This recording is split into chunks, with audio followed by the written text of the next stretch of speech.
Bonanza ran for 14 crowd-pleasing seasons between 1959 and 1973, and even though the Western series was set between 1861 and 67, the show often dealt with contemporary social issues, which distinguished it from many of the other shows of its time, especially other Westerns. But despite the fact that Bonanza enjoyed enduring popularity for so many years, the show's cast seemed to be constantly at odds with each other. Keep watching to see why they couldn't manage to put their differences aside and learn how to play nice. Michael Landon was notoriously difficult to work with. Despite being young and inexperienced at the time, Landon quickly developed a reputation for being difficult on set.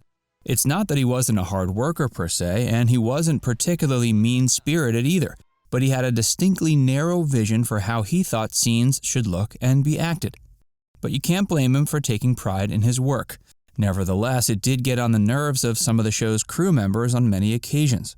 Landon was also not timid when it came to arguing with the network whenever he felt like they were steering the show in the wrong direction. But in the end, Michael's stubbornness seemed to pay off, as he went on to become one of the driving creative forces behind the show, and enjoyed a long career in television after the series. Hey, if you're enjoying this video so far, be sure to give it a like, and be sure to subscribe to Facts First if you haven't already. And stick around to see why being a female cast member on Bonanza wasn't exactly your ticket to fame. Lorne Greene's gloomy first gig. While his true Lorne Greene's face and voice eventually became well-loved by audiences everywhere, his voice used to signify the antithesis of joy for people listening to the radio during World War II.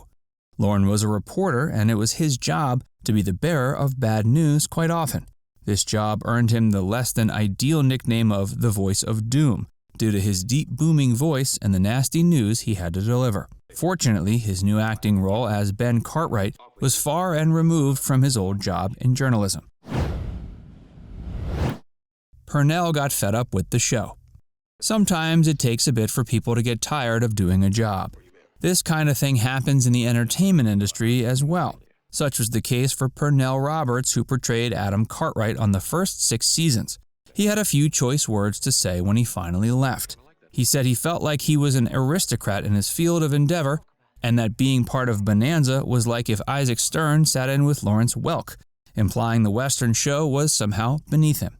He constantly complained about the show, but did very little in the way of trying to fix it. When he left to continue pursuing his career as an actor in theater and other forms of highbrow entertainment, the remaining 3 Cartwright actors distributed his salary evenly among themselves. Candy wasn't warmly received at first. Bonanza fans weren't thrilled when Adam Cartwright left the show. Many were downright devastated. It should come as no surprise that they took a while to warm up to his replacement, Candy Kennedy, portrayed by David Canary. Kennedy was the Cartwrights' jovial friend and ranch foreman. Even though he was intended to be as close as family to the Cartwrights as their own blood, seeing him replace Adam was a hard pill for audiences to swallow. But eventually, most seemed to get over their initial apprehension and learn to appreciate the show without Adam. Hoss was a big baby. Dan Blocker, the actor who played Hoss Cartwright, was a pretty large guy. Apparently, he had always been that way. He held the record for being the largest newborn baby born in Bowie County, Texas, weighing in at a mind-blowing 14 pounds.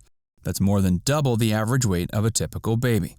By the time he was in first grade, he weighed more than 100 pounds. Of course, Blocker made good use of his size by joining his high school football team. He must have been one frightening figure to see when he came thundering down the field.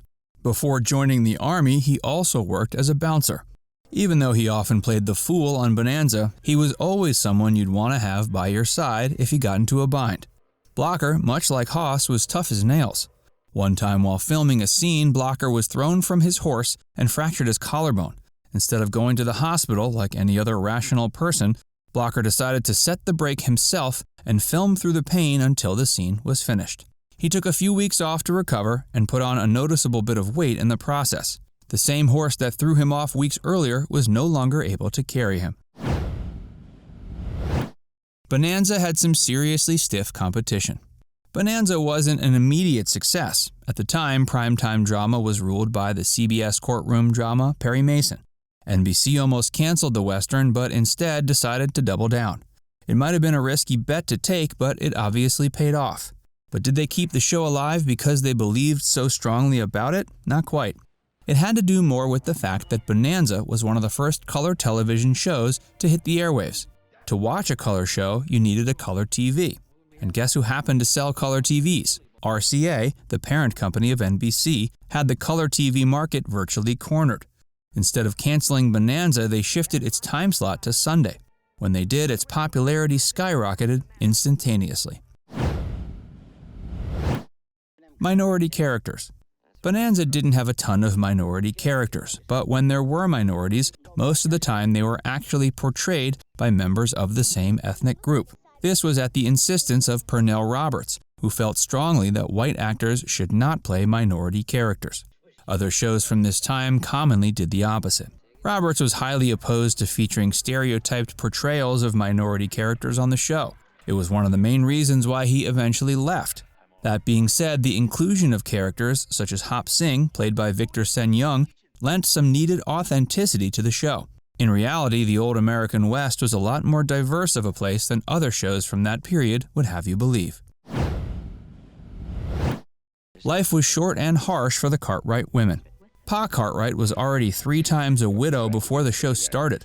Over the course of Bonanza's run, the women didn't fare all that much better. A ton of Cartwright love interests passed through Ponderosa, but none of them stuck around very long. The cast began to even joke there was some kind of Cartwright curse afoot. Female characters never seemed to last very long. Unfortunately, the women who entered into Cartwright's orbit left one of 2 ways. They skipped town escaping some kind of horrific incident, or they died in some outrageous way. No women lasted longer than a few episodes, although we do get a brief glimpse of Pa's wives during flashbacks every now and then. Even so, if you were a female actor offered a part, you pretty much knew it was going to be a short-lived gig. Nothing gold can stay. In what eventually became known as the Rural Purge, many Western shows were canceled to revitalize the dominating network's public image. Network execs began to feel there were far too many Westerns on TV. Despite their popularity, the shows targeted relatively small demographics, and the networks felt they could capture a wider audience pool with other types of shows. Shows like Beverly Hillbillies, Petticoat Junction, Lassie, and Green Acres all met similar fates when the networks decided to strike their axes. Bonanza, the longest-running Western series, was the last to be given the boot. In reality, after the sudden death of Dan Blocker caused by a pulmonary embolism, the show pretty much ran out of steam. Now it's time to hear from you. Let us know which Western you enjoyed more, Bonanza or Wagon Train. And before you go, make sure you give this video a like and subscribe to Facts First if you haven't already. Click the bell icon to stay updated on all our latest content.